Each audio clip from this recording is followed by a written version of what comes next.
Hi guys, welcome back to my channel. So today I am filming a video that I've been wanting to film for ages because something happened a couple of months ago and it's taken me a while to kind of process it and gather my thoughts, but it is something that I wanted to talk about. And as usual, I haven't scripted this or made any notes. I've just turned the camera on and we're just going to chat. So as you can see from the title of this video, I picked up a new label recently. And we all carry labels, so some of my labels are wife, stepmom, teacher, daughter, friend, that kind of thing.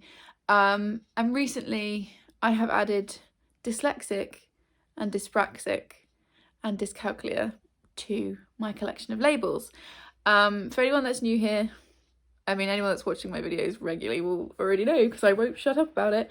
I trained this year to become an English teacher, and I did that. I went via the university route because there's a couple of different ways you can get to teaching, but I decided to go back to university, which resulted in me studying in my bedroom for months. But I went back to university, and that process kind of showed me some weak points in my learning. And part of becoming a teacher is you obviously have to learn to teach everybody that is in the room, and that will include people with learning disabilities and differentiated needs and all of that. So I found that part of my pedagogical practice really, really interesting.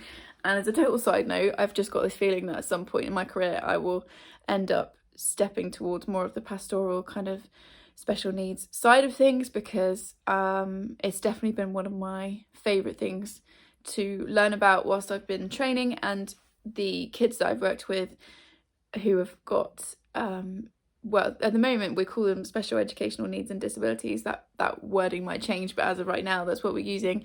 Those kids that have those needs I have found to be so interesting to teach, and I've loved getting to know them, and I think that's the direction my teaching will take. But that's a total side note. But all of that to say, basically I've had to learn loads about the way people's brains work differently, and reading and learning about that made me realise that there were a lot of things that I lined up with when it came to dyslexia initially. So for anyone that's not aware, dyslexia, let's try and say it correctly. Dyslexia is a learning disability centred around words and reading. Typically people who, and I say typically because it's different in everyone, I'm going to say that about 5,000 times in this video, I could already tell. Typically it affects a person's ability to read and write, and it also affects the way that they read. And then dyspraxia is a learning delay, and again typically it means that people just need a bit more time to kind of process what's happening. Dyspraxia can also have a physical element, so people with dyspraxia again tend to be clumsier, spatial awareness isn't great, and things like map reading are really hard. And then dyscalculia is dyslexia with numbers, so people who are dyscalculic, I think that's how you say it, will have a really hard time with maths basically and numbers. And I'm going to get a bit more into my particular diagnosis.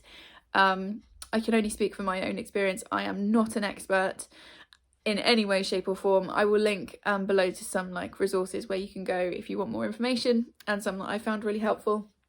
But basically I just wanted to talk through what happened to me and the process of being diagnosed, and then what's happened since. So I have 3 degrees. I have an undergraduate degree, I have a Bachelor of Arts in English Literature and Creative Writing, I have a Master's degree in Writing for Young People, and I now have a PGC in Education as a teacher, as an English teacher, which makes this kind of an interesting thing to learn about myself. I have always struggled with academics, and that probably sounds weird because I've just told you I've got 3 degrees, but I found the academic side of learning really hard, and I've always found it difficult, and I always felt like I was finding it harder than other people around me. But I grew up in the 90s, and the label dyslexic, I can't even remember knowing anyone with that label.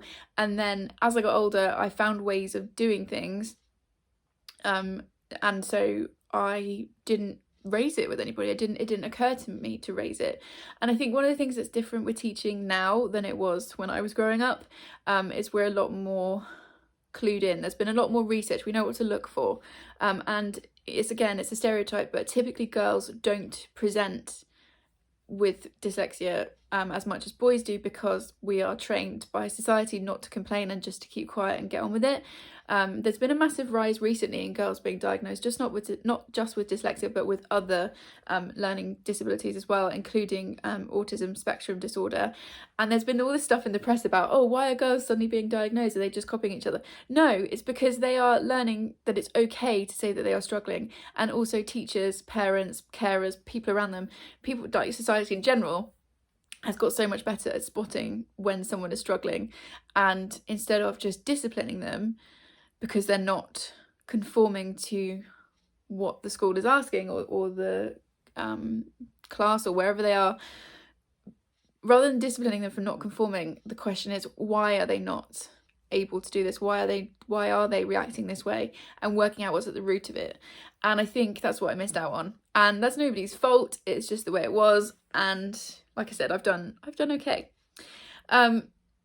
So yeah, I've always struggled with that. There's also always been several other things that I've always found difficult. But when I got diagnosed with generalized anxiety disorder, some of the things that I struggle with, I put down to that.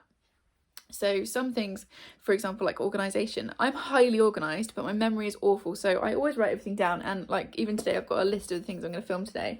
And it's a running joke in my family that I will always have a notebook in my bag, and I will always have a list on the go or a list on my phone. And that's because I genuinely cannot remember stuff. If I don't write it down, it doesn't happen. And that's always been kind of a running joke in our family.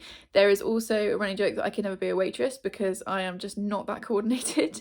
I drop things constantly. I am always bumping myself. Like I've got bruises. I don't think you can see it with this top on actually. Oh, there. I've got bruises where I just walk into things, I bump into things, I drop things. My spatial awareness is terrible. It also took me 7 attempts to pass my driving test, which is not something I'm proud of. However, I would just add the little caveat, of my 4 siblings, I am the only one who took that long to pass, and touch wood, I'm the only one who's not had massive accidents and written cars off. So take from that what you will. But yeah, it took me a long time to pass my driving test. I also am hopeless with maps and directions. If somebody starts giving me directions, even if it's to a place I know, like if you directed me from here to the corner shop, which is a route I know really well, I would get lost like in my head. I can't picture it. I just cannot do it. So that's always kind of been like running jokes in my family, which is fine. And I found ways to deal with things, and I found ways around things. But as I said, when I was going through my PGC training, I was reading a lot about dyslexia specifically, but also dyspraxia. Dyscalculia not so much because I'm not a maths teacher, which would be a disaster. And as I was reading, I was just like, wow, this really resonates with me, particularly the dyspraxia side of it. So I contacted my university, and as all universities have these days, they have a kind of special needs team who sent me a link to like a general screening for special educational needs and disabilities. And I filled out this massive, it took me about an hour, online form, which then spat out a possible diagnosis, or it said that it looked like I was leaning towards dyslexia, dyspraxia. It kind of does like a general screening for quite a few different types of special educational need. And it was really interesting. I found this whole process really fascinating because the way that people's brains work absolutely fascinates me and always has. I'm convinced it's one of the reasons I've become a teacher, because how people react to things and how people learn, I find so interesting. So I had the initial screening, and they were like, yeah, it looks like you could be dyslexic and also dyspraxic. And I was like, okay, what do we do now? And they were like, well, you need to go for a specific formal diagnosis or testing. And because I was a member of the university at the time, they heavily subsidise it. And this is where I would say I'm really, really lucky that this process has been so easy. And again, I will link like places you can go for more information in the description. If you're currently a student in the UK and you think that you might be dyslexic or anything similar, I would really recommend that you see what your university has in place, because mine were brilliant. I paid £50, and then they paid, I think it was another 300 for the specialist to come and see me and test me. And yeah, I went to see her in Bath a couple of months ago now. I think it was at Easter. And we spent 4 hours in a room together, socially distanced because of COVID. It was a big room, but we spent 4 hours in a room together, and she did all kinds of tests on me. reading tests, writing tests, memory tests, number tests, which was hilarious because we didn't get very far and she was like, I think we've seen enough. We talked about my mental health, my physical health history. We talked about family history, all kinds of things. And at the end of it, she said, you know, she was like, I'll obviously send through a formal report with the formal like test scores and stuff. She said, but you are dyslexic and you are dyspraxic. And also you have dyscalculia, which is the maths side of things. The maths thing I knew. It took me 5 attempts to pass my maths GCSE. And the only reason I passed it in the end was because I had really, really intensive, like everyday tutoring to get me through. And again, I'm really lucky and privileged to have been able to have that. So the dyscalculia side, I already knew before I went into the room. But, you know, it's nice to kind of formally know I'm not an idiot. My brain just struggles with numbers, and I'll talk a little bit in a minute, or probably a lot because we're already 11 minutes into this video, about how I felt afterwards. But it was nice to know I'm not stupid. My brain just genuinely struggles with processing numbers. Yeah, so then she talked me through it, and basically I have mild dyslexia, and I know a load of people will be like, well, how can you be dyslexic and read 100 books in a year? For me, the dyslexia doesn't present a problem with reading. It's more the writing side, and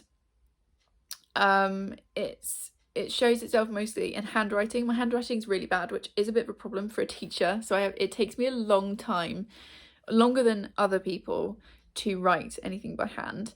My spelling is also bad, which is a problem for an English teacher, and I'll talk a bit more about that in a minute.